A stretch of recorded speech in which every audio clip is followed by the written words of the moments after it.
All right, Laird Hamilton, you've surfed all over the world, and you're someone that has really looked at how you treat your body, right? You care about what you put into it. You care about your output. You care about your performance. So you're the perfect person to ask, okay, when you are in a different area of the world, like what have you observed their diet to be like? Have you immersed yourself in that culture? And what do you feel when you eat a certain diet? I kind of want to bounce all over the world, different places that you've been.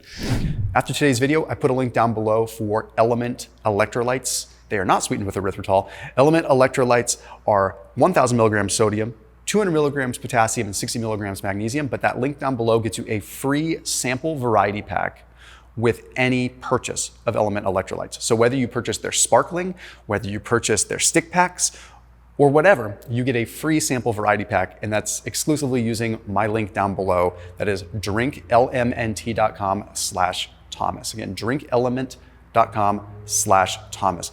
Really interesting stuff. They curb my appetite entirely, but I also have them in a fasted state, and I sip on them during my fasted workouts because I feel like I actually get replenished, but I also get my cravings satisfied. So that link is down below in the description. Let's start with wherever your favorite place is. Where's your favorite place in the world? I think it's hard for me not to probably say my favorite place would be where I grew up, as Hawaii being. And I think one of the unique things about the way I grew up in Hawaii was the diversity of the cultures. So we had Filipino, Japanese, Chinese, Portuguese, Hawaiians, and then white people, right? And so we had all those diets there. So I think I had a really interesting, I ate some weird stuff. Like growing up, I ate, fermented chicken embryo and, cow's stomach and pig intestine and all kinds of weird, funguses that grow in the trees and I've had a lot of exposure to weird food. And so when I've traveled, I think that's allowed me to kind of be the diversity of my palate allowed me to go to Indonesia or go to Tahiti or go to other places, and then be able to kind of, I'd say, test foods and eat stuff that people that normally probably wouldn't eat because they'd be like, I've already been through that, right? I already had been subjected to some, crazy old Chinamen that would be like, hey boy, try this, and I'd be like, oh, what's this stuff? Don't worry about it. And it's like, some fish that they just put salt on, they caught it, put it in the ground for like 2 months and let it ferment, and then they cook it. And it was obviously salty. So I've had that kind of experience. Listen, when I've gone to Europe in the Basque Country and been down there in like on the coast between Spain and France, just all of the seafood that they were consuming, and then the cow and the other meat that the Basque guys were consuming.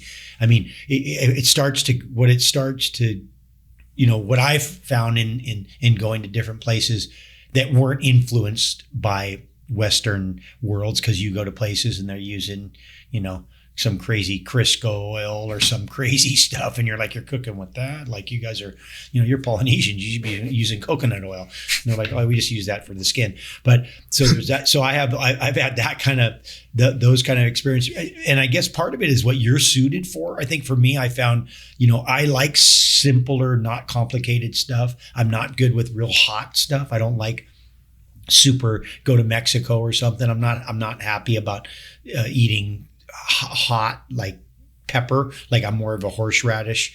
I love Japanese are real clean, light. That's light food. And then I feel like, when I get into other animal proteins, that's heavier stuff that's good for, that's more like recovery. Yeah. Like, you do big work, you need big load, but hard to beat the Basque Country, the diversity of Spain and all of their seafood and those cultures. And then of course the French cuisine, that's super high level with the way they cook stuff and the quality of the ingredients, and every town has a little cheese thing, and they're doing some high level raw dairy cheese and beautiful. They take a lot of pride in their farming, like in those smaller towns. I think that's probably from war, when they had to fend for themselves, each village. So that you start to get one of everybody. You got the vegetable guy, you got the dairy guy, you get but yeah, that would be, I mean, I think I'm not a huge rice and grain guy. So when there's a lot of rice involved, I'm a little bit like, and I'm not, and I think that's come also over the years. So how I was when I was younger and first traveling was just like, just give me anything, I eat anything. And then as I've gone, I've become a little more choosy with what I like. But one thing about Asia, wherever you go in Asia, there's a good diversity of it. They eat a lot of vegetables, a lot of weird stuff that you haven't heard of that probably has unique stuff in it. I feel like those Asian diets are lighter. Yeah. That's a lighter diet, but it's also environmental. Like it's an environment, lighter environment. The tropics in general, any place tropical has more fruits, more vegetables, less fats, and then you go into these denser places, you go snowboarding in Switzerland and they got, raquette with giant cheese thing on a spit with, so you're eating different. So it's a lot of it. You start to realize that it's an environment. What's the environment demanding on you? Yeah. Like what's the demand on you? And then what's the food that you can, so you go to Russia and it's like, I mean, it's pretty, there's like lunch meat, and lunch meat. Like, it's like, but it's also a harsh environment. Yeah. So again, you get away with that kind of stuff. So I think that's part of it, that where you are and the environment you're in really dictates the kind of but I love food in general. Like not like I love food, but I mean, I love it like, like it's a real pleasure. Like I use it as and when I say that,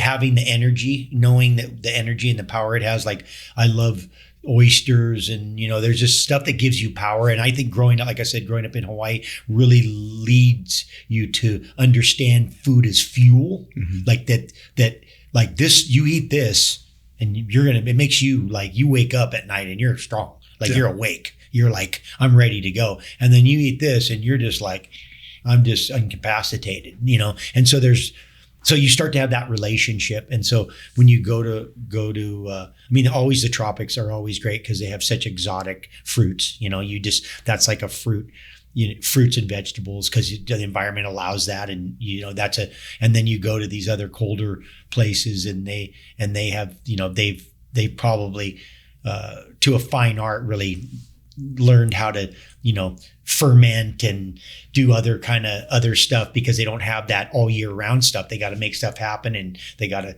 the stuff that only happens in the summer has to be stored and you got to store it in a way that you can eat it in 6 months and, or whatever in 3 months, and they're going to eat a lot more animal stuff. And so I think that's, I enjoy all of those and can, kind of, I want to be, it's like, I want to be able to go eat something terrible and not be in shock from it. So I'm always looking at trying to be as versatile as I can be, show up someplace and be like, hey, I got to eat this stuff I got to eat this. Okay, eat it. And not just going and be in shock because your system can't handle it. We talk about a diesel truck. I'd rather be a diesel truck. A little water goes in, no problem. But if you're too high performance, at least when I've tried to really be more super tight with that side of things, vulnerable. You're one little thing's off and you're going to blow a piston. It just doesn't. So I look at it more like that, but I don't know if there's any one,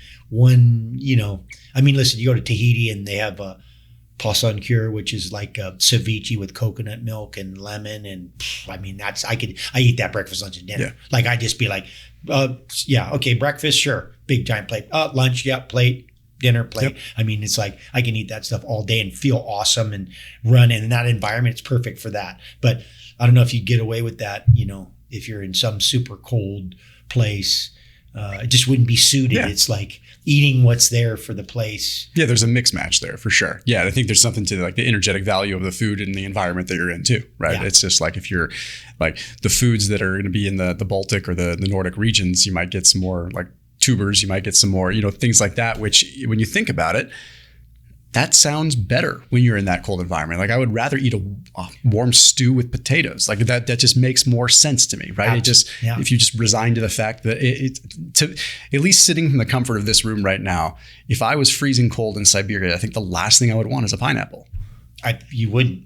Like it just doesn't sound good. You might, right when you're done with the activity, you might like take a bite of it. Cool. But then where is some kind of fat or something? Like give me something that makes me feel saturated, like cold really does it. Cold's probably the most demanding environment that you can be in, and your appetite is beyond voracious. Anytime you're in the cold, your appetite is just unquenchable. You can't eat, especially when you're exposed outside and you're not, wearing perfect clothes and in a perfect environment, but because that's technically not cold. You can be, I always laugh because I've been colder in Hawaii than almost any place in the world. If I'm in shorts in a valley at altitude and I'm under a waterfall and I'm a couple of mile hike from anywhere, I'm colder there than I am in Alaska snowboarding on a glacier. So you don't have to be, it doesn't have to be cold to be cold. It's just how you can put your system in a place where you can be, growing up, we were always in rivers and that were cold, so to speak, for being naked, like cold naked and cold with clothes on. Those are two, you don't need much when you're naked to be cold. So but the taxation of that on the system for your appetite, you just can't get enough. Yeah. You were talking to me last week about your kind of doing some different endeavors with your surfing now. You're kind of trying to find new, I don't even want to say the word challenges. You mentioned it good. You said something about like adding variables and adding things in, like basically if you go do something blindfolded, it says, yes, it makes it more difficult, but it's not about the challenge. It's more about just adding this different dimension, this different variable, right? And I know now you're, for example, like going down to Cape Horn and doing some crazy kinds of surfing ideas down there. And you're talking about when you get out of that freezing cold water, how your appetite's just out of control, right? It's just anyone that's ever been in really freezing cold waters or freezing cold temperatures, they realize that. Like, it's like, why is it after you get out of 5 minutes, 10 minutes in really freezing cold water, you just feel like you need to eat more? And, it could have something to do with brown fat activation. It could. I also like to think that, you mentioned something off camera about sort of the gradient between the outside temperature and the cold temperature, or the water temperature. But what about like in an environment like Antarctica where it's cold ambient and cold water, right? Then you're just completely immersed. I've never been more hungry than that. Like when I'm done with cold, any kind of cold water, especially activity, when you have wind chill factor and you have all these other things that are just taxing you. I've never felt my appetite like that. Like, and I don't care what I've done. Nothing like that. Nothing just with that kind of voracious, it's like you have to be careful. Don't go shopping when, don't go someplace where you can buy things. You're going to buy a bunch of stuff you don't want, but you are hungry. Like you are, and you're insatiable. You just you can't eat enough. You're at the end of your meal and you're like ordering another meal and you just don't, it seems like you never get full when you have that taxation on the system. Like the demand is like, just keep putting it in. We need it. Like keep putting it in. And you don't really, it's interesting. And it's not like you're putting on a bunch of weight doing that either. It's kind of interesting because like the input doesn't match the output, so to speak, but also it makes me wonder if there's a feedback mechanism of some kind that's saying, okay, this body is cold. Let's do everything that we can to upregulate thermogenesis to some degree, right? So like diet-induced thermogenesis, let's just upregulate it all. And we're going to just, in those kinds of situations, I don't know if it's been measured or not, but it's almost as though perhaps the thermic effect of food is increased compared to when it normally is, right? Yeah. So the thermic effect of food is like, it's negligible, right? Yeah. It's a couple percent, right? So when you eat food, the bump in metabolism that you get is negligible. But I would imagine maybe not there. Like, because there's maybe not there. It's like your gut becomes a fire at that point, like an inner fire to warm you, something, because it's, like I said, I have an appetite after that just can't fill it. Can't. Yeah. And you usually want, it's nice, like warm things with high fat. It's like But ironically, those are the things available in those environments too. Yeah. It's like when you look, what's available in those environments? Why are those the things available in those environments to eat? Like, why are the Eskimos eating blubber? It's like, I mean, if you ate blubber in the tropics down in, in Costa Rica, you might not want to eat blubber. You'd look at blubber and be like, I don't want to eat blubber. And you'd have one bite and you'd be like, I'm good. I bet up there you'd just be like, give me the blubber. Like, I can't get enough. I mean, speaking of like, okay, so growing up in Hawaii, 50 years ago compared to what Hawaii is like now. And sort of obviously obesity is much more prevalent in Hawaii, although Hawaiian culture has always kind of had some of that. Have you seen the diet shift in Hawaii significantly from when you were a kid growing up there to now? Yeah, well, no Costco when I was a kid. Yeah. First of all, this as one example of, and in Hawaiian, in ancient Hawaii, there was no obesity. Yeah. There was it was only when sugar was brought, bread was brought. I mean, in Tahiti, you can see guys eating big baguettes, and they're using a bunch of stuff that they would never, they're using bad oils. In Hawaii, they're eating a lot of rice. The Japanese culture, they brought the rice.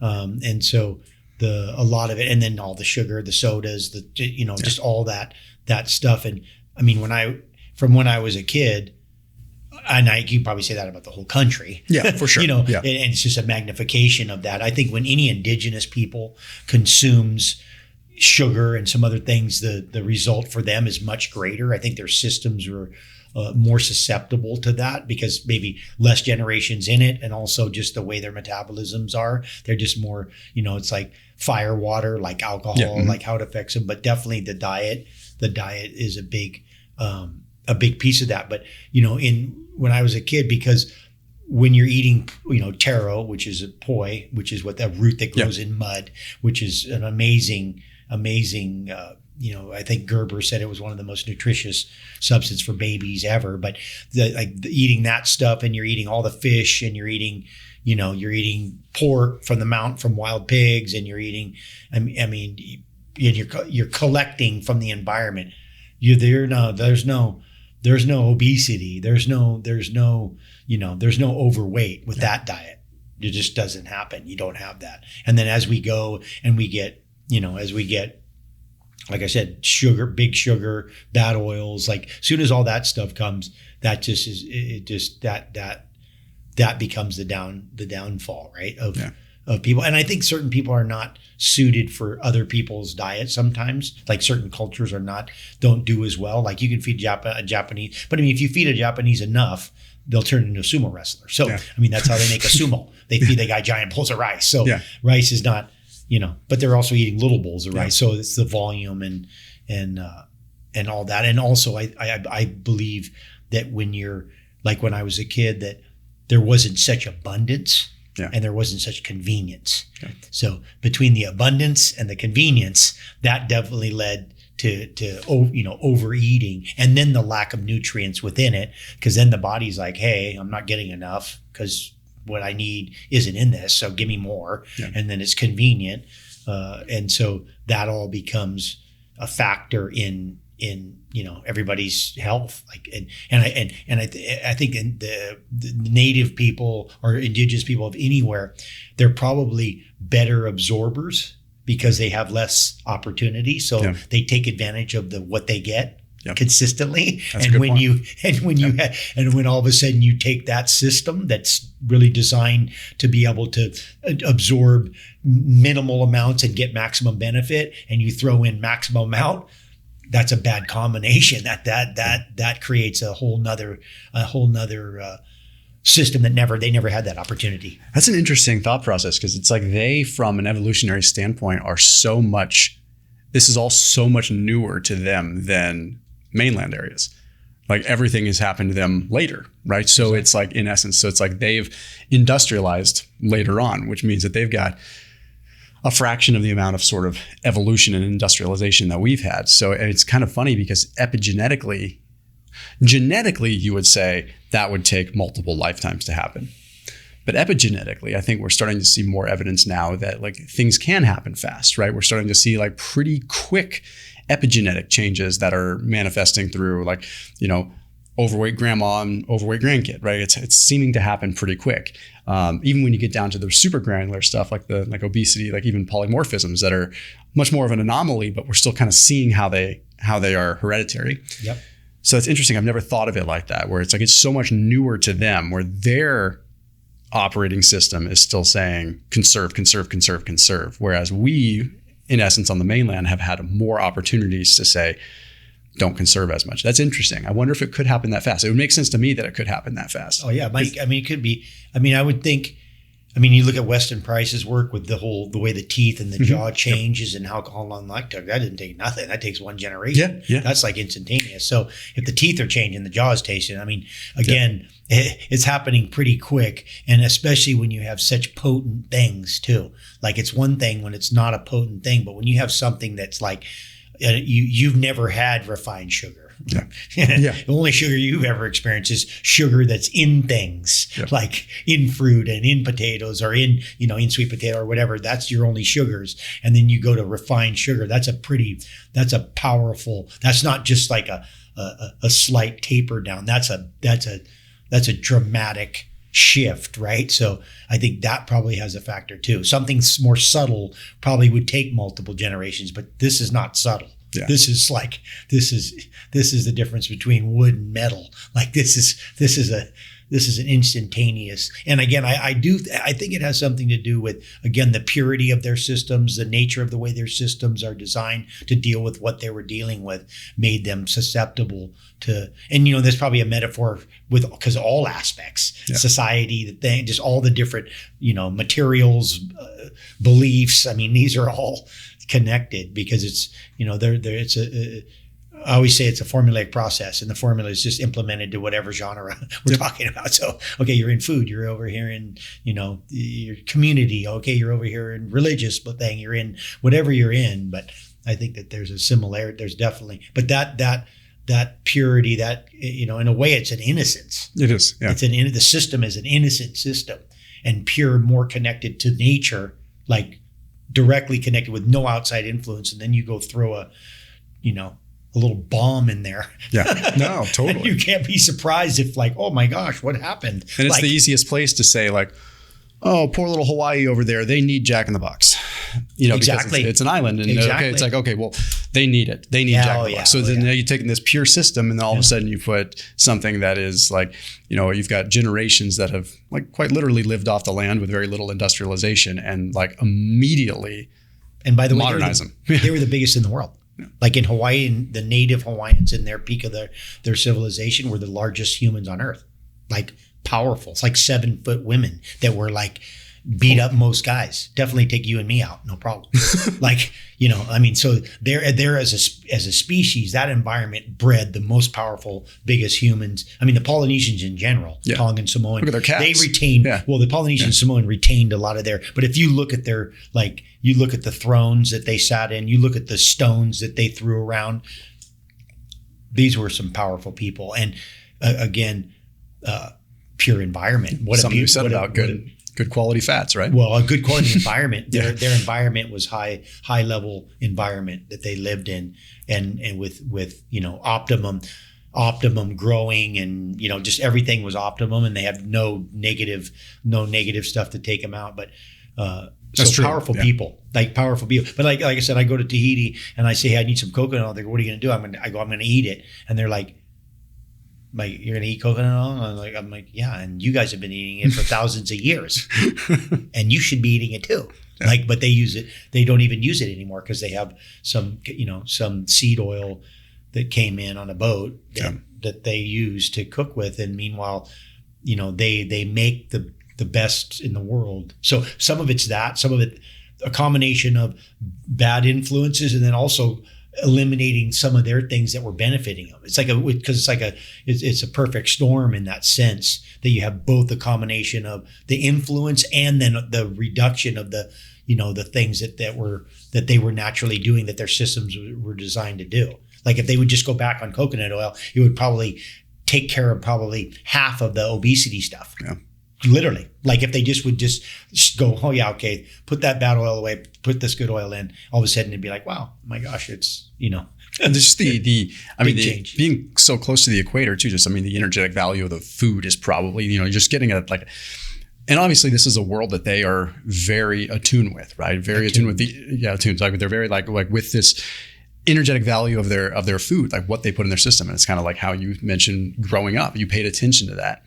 And do you pay attention to that when it comes down to like what you fuel before surfing at even like an energetic level? Let's say like, I think it's interesting to talk to you. And then I talk to like other professional athletes that are in sort of, how to put it, this is going to sound wrong, but almost like an artificial sport, right? Like, it's a sport. Yeah. And obviously clicked up in that world pretty good. And just how they fuel before training or before a game is very matter of fact, very like not necessarily in tune with their body, much more about I need X, Y, Z. But then you talk to people like yourself that are a little bit more like, okay, like how is this going to make me feel? Like, do you pay attention? Do you ever eat something and say, you know what, my body doesn't feel right? Like it's not a good day to go tackle a wave. It's just not like I would be not in the right place right now. Or is that more something that's happening, up here?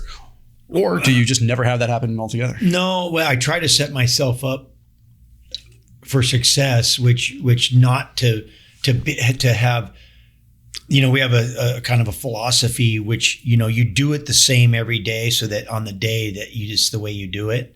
So you know what I mean? You don't make adjustments. You go, oh, okay, today it's, 60, 80 foot. So I'm going to do something different. No, you just do it. You do it like you do it all the time. Mm-hmm. And then that way it's not like you're making adjustments on the day, because I think you want to control the variables that you can control, right? The ones you can't control because you can't control. Yeah. So you just stick with the variables you can. So I kind of have it's like my coffee with my fats and all the things those things that I do that I kind of ritually, the shower, the thing, the incense, the whatever I'm doing in the morning, those are, I try to make those are the consistent things. And then what's not consistent, if it's something to do with the day, if I'm hurt or something like that, like you can't, because that happens, you can be waiting for 20 years for a giant day and then be hurt on the day it comes, and it's just what the universe is saying. Yeah. And so you listen to that, but also on certain days, just listen to like, hey, it's not happening. Yeah. So definitely listen. Like that's your, and listen to even Gabby. Gabby will say, hey, like I just had a feeling or something. I'll be like, okay, so I'll just be on guard. Like I'll be like, woman's intuition, got that. Yep. Like, let me just like heed that. Don't just be like, oh yeah, don't worry about it. Yeah, that's the first time you're going to get a slap when you do that. So I'm aware of that.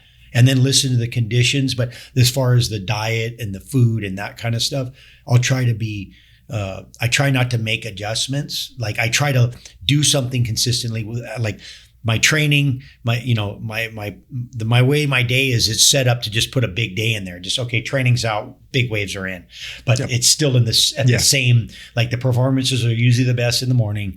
Like you're going to perform better because you're well rested. It's disappointing when it doesn't come till the evening because you're compromised. You're just compromised. I don't care what anybody says. You just being awake throughout the day is going to, a certain amount of energy is going to be used up. Not like first thing in the morning, boom, cortisol levels are high, energy, I'm fresh. So, but the preparation before is the same. It's just the consistency so that when it happens, there's no adjustments. There's no like, oh, I wish I didn't, drink that or eat that before, because now I feel crappy. You don't do that. That's a no-go, especially after you've kind of been pursuing it as long as I have. I don't, that's not a, don't mess with it. Yeah. Yeah. No. Yeah. It's don't that, because that's a setup. You're going to, and then you can only blame yourself. Like I can't blame myself if the ocean does something weird or something breaks on my equipment or, whatever, you drive out and your machine breaks or things this or whatever. Those are the things that's like, okay, I'm not controlling that, but how I feel and when I'm, and you might move slower. Like if you're under the weather, you'll kind of be like, hey, let me be cautious and just go into this a little, not just be like, throw myself into a situation. I might move slowly, but we, that's how we've been approaching it for a long time. we have some sayings like ride to ride another day, and we call ourselves the shoulder soldiers, which the shoulder of the wave is a safe spot on the wave. Like on a giant wave, you can ride. There's safer areas than other areas. Yeah. So you start with the safe spot and take a ride and be like, okay, cool. Now you work your way over into the danger kind of thing. Yeah. So there's things that the way we approach it, which is probably very, I would probably imagine very military like. Yeah. Like we approach it very like that way, like how you would if you were in combat, and especially if you're a veteran of combat, you probably have a real kind of a way that you go about and how you respond to the situations and all that stuff. So we try to do that. We try to be real. And I'm not saying that we're in combat, but it's our version of it. And so we're, and I think that's the approach that has actually evolved for us. Yeah, that's interesting. And it's just like the fact that you're not kind of altering these variables before. And it's kind of like funny with the military, with the special operators that I work with. It's like a common thing that comes up all the time is you'll never rise to the occasion. You always default to your lowest level of training, period. Right. So it's like with what you're saying, it's like, don't change it up. You're not going to rise to the occasion. Like you're not going to physically, nutritionally, nothing you do is really going to make you perform that much better than your default level of training. And that has to do with also what you're putting in your body too. So it's the unfortunate news for a lot of people in the sense that, you probably should just be eating well every day. Yeah. Well, that's how you want to we'll bring the default up. Yep. Let's bring the default up. Let's let's lift the default as high as we can. Yeah. And then, you know what? Miraculous things happen. So, you never know, but it won't be because you did it. It'll be because it happened. So when you get that, that miraculous performance or whatever that is, it won't be necessarily because it was, something you drank before you went out or something you ate or something you did. It just might be that's just, the way the stars aligned at that moment. But it's all about that. It's all about baseline. You at the minimum, this is what you can control. And that I just like that consistency. I do that with everything. The way you tie your knots, the gear you wear, everything. I do the same thing on in the preparation for a 1 foot wave as you do for a 100 foot wave. It's just the same. You tie the same knot. I mean, if anything, you move a little slower on those days. Yeah. Everything's a little more deliberate. You enjoy your coffee a little more, Yep. You're like, this is great coffee. Just slow it down, enjoy it. I mean, and that might have an effect on it energetically, obviously, if you're appreciating it more, and that might make you, it might make it work better. Yeah. If anything's gonna. Just more methodical and also preserving too. Yeah. Exactly. So, man, where can everyone find you? Back to that again. Somewhere on social media. I think I've LairdHamilton.com. You can find me some surf, Laird Hamilton surfing. I mean, you can find me on Laird Superfood. That's a good, there's some good nutrition and philosophy stuff that we try to put up good content there about kind of if you're interested in that. Otherwise, it's just in the ocean. Right on, man. Thanks, brother.